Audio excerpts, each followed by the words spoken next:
maxamed aadan koofi oo ah taliyaha hay'adda socdaalka iyo jinsiyadaha Soomaaliya oo wareysi gaar ah siinayay TV-ga Somali Cable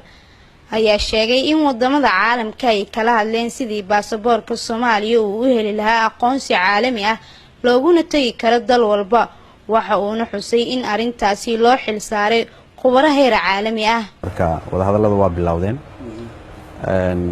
discussions iyo waxaan furnay wada hadallo ku saabsan baasaboorka Soomaaliya dawlado badan oo su'aalo qabay waxaan u diyaarinay waxaan la yeelanay kulamo aan kala doodayno arrintaani waxa jira dad khubaro ah oo u xil saaran arrintaas oo hadda aan u saarnay oo iyaguna la fadhiisan doona wadamadaas iyaga ah kala sababta inay maaragtay ku qanciyaan intooda badan wadamada ugu muhiimsan way yaaliin miiska saaran tahay doodaasi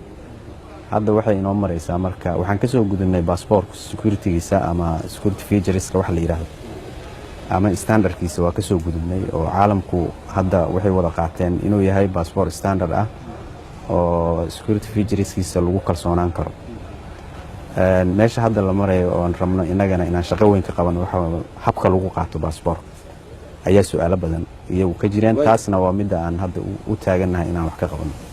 dhinaca kale taliye koofi ayaa shacabka Soomaaliyeed ugu baaqay in ay u hoggaansamaan shuruucda u taala dalka iyo habka loo bixiyo adeegyada socdaalka ayna u dulqaataan qaabka iyo shuruucda adeegyada ee lagu bixiyo baasaboorka Soomaaliya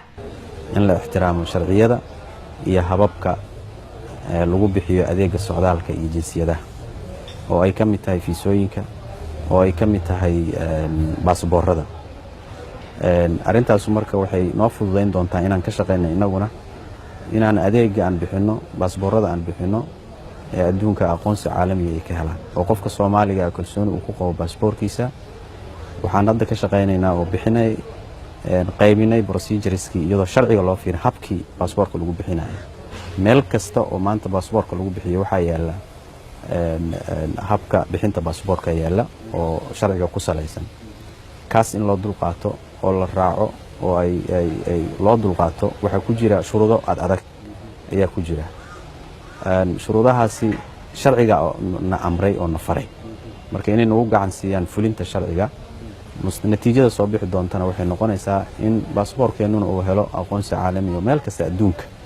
lagu tagi karo adeega aan bixino socdaalka uu bixiyana sidoo kale inuu noqdo mid standard ah oo meel kasta loo qarsoonaan karo aad iyo aad shacabka Soomaaliyeed meel kasta ay joogaan u salaamaya.